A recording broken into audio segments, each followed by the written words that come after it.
शांति 5 अप्रैल 2025 की मुरली से विशेष पॉइंट। पहला पॉइंट है, मीठे बच्चे, तुम्हें अभी नाम रूप की बीमारी से बचना है। उल्टा खाता नहीं बनाना है। एक बाप की याद में रहना है। अर्थात हमारे अंदर जो हमारे नाम मान शान की एक एटीट्यूड आ जाता है कि मैं ये हूँ, मैं इतना सुंदर हूँ, मेरी ये पोजीशन है, मेरी पहुँच यहाँ तक है, या मैं इतना समय तक बाबा को याद करता हूँ। इस शान में किसी भी रूप में हमें नहीं आना है, क्योंकि इससे हमारा उल्टा खाता बनता है। हमारे पुण्य का खाता बनने के बजाय हमारे पुण्य का खाता माइनस होने लगता है। तो हमें किसी भी रूप में नाम रूप की बीमारी में नहीं आना है। हर समय पूरा प्रयास करना है कि एक मीठे बाबा को याद करते रहो, परम धाम में पहुँचो और बाबा की शक्तियाँ अपने अंदर भरो। याद करो कि हम कहाँ के निवासी हैं, हमारा पिता कौन है। वो हमें, चाहे हम कितनी भी गलतियाँ कर दें, परंतु जब भी हम उसे याद करते हैं उसकी शक्तियाँ हमारे अंदर भरने लगती है। वो हमें उतने ही प्यार से फिर से गले लगाता है। तो हमें बाबा को याद करना चाहिए। अन्यथा इस संसार की जो आत्माएं हैं, यदि हमसे कोई भी गलती हो जाए तो वो हमें क्षमा इतनी आसानी से नहीं करती हैं, और यदि क्षमा कर भी दे तो समय आने पर सुनाती भी हैं। लेकिन बाबा हमें हर समय खुली बाहों से गले लगाता है, हमारी हर गलती को माफ़ करता है, और जब भी हमें सबसे ज़्यादा ज़रूरत होती है वो बिन पुकारे हमारी मदद करने आता है। यदि हम उसे हर समय याद करते हैं तो हमें बाबा को बुलाने की भी ज़रूरत नहीं पड़ती है। वो बिना बुलाए हमारे पास आता है हमारी मदद करने के लिए। इसीलिए बाबा को अवश्य याद करो।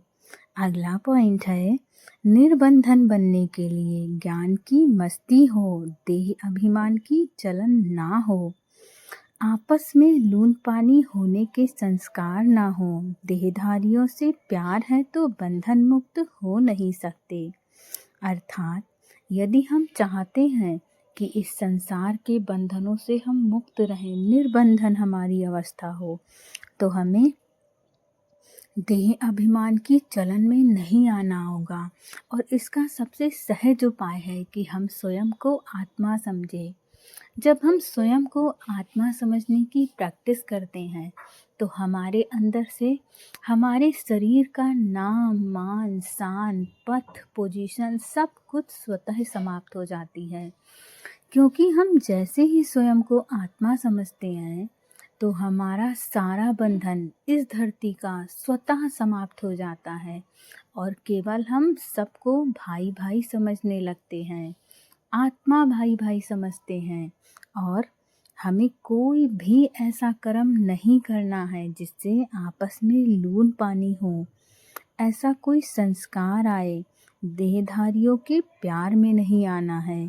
क्योंकि ये सारे बंधन हमें एक ना एक समय पर धोखा ज़रूर देंगे, परंतु बाबा जो है वो हमें कभी भी ऐसा नहीं एहसास करवाता कि हमें उसकी ज़रूरत थी और वो हमें नहीं मिला। तो हमें इस संसार के बंधनों से अपने आप को थोड़ा दूर रखने की कोशिश करनी है। केवल एक बाबा को याद करना है। अगला पॉइंट है, कर्म योगी बनकर रहना है।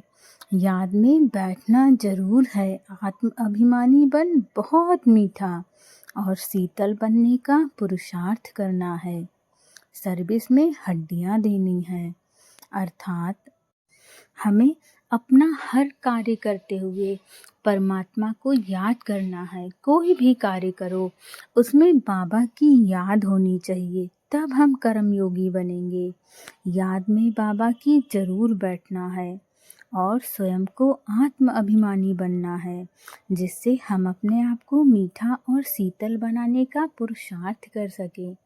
जब हम स्वयं को आत्मा समझते हैं तो इस संसार के चाहे अच्छे बंधन हो चाहे बुरे बंधन हो, सब समाप्त हो जाते हैं।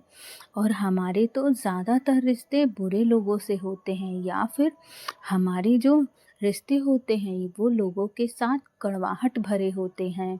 हम सामने से तो अच्छा अच्छा बोलते हैं, परंतु मन में उनके लिए बहुत कड़वाहट होती है।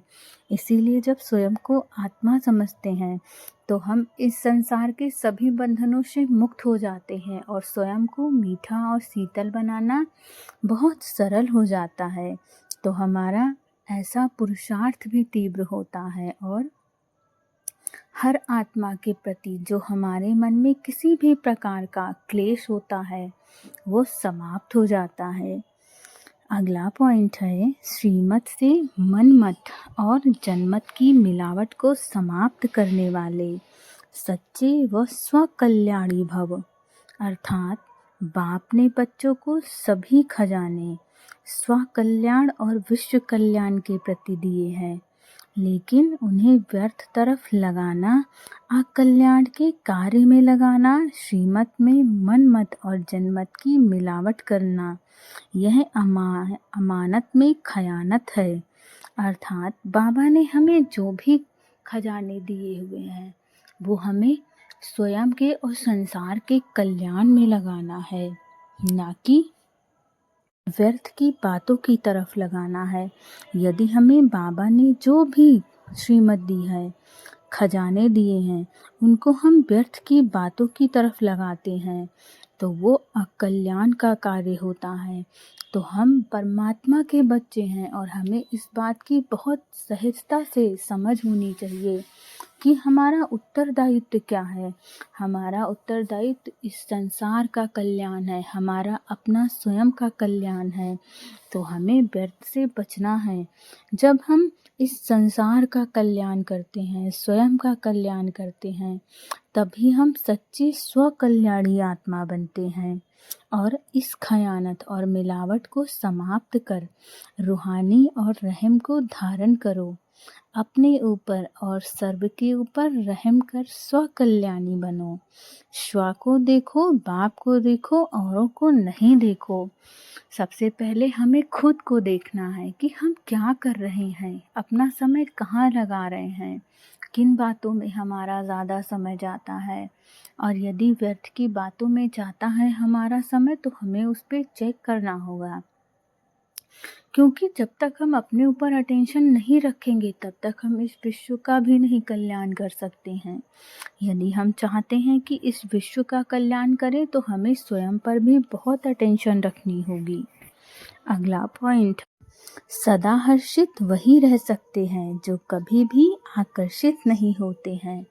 अर्थात बाबा बताते हैं कि हमारे दुख का कारण ही यही है कि जब हम व्यर्थ की चीज़ों की तरफ आकर्षित हो जाते हैं, जब हम अपने आप को इन संसार की बातों में बांध लेते हैं और वो अपेक्षाएं हमारे अनुसार नहीं होती हैं तो हमारे दुख का कारण बनती हैं। हमारा चेहरा उस कदर हर्षित मुख नहीं होता है। और यदि हम चाहते हैं कि हम सदा हर्षित रहें तो सबसे पहले हमें किसी भी बातों की तरफ आकर्षित नहीं होना है।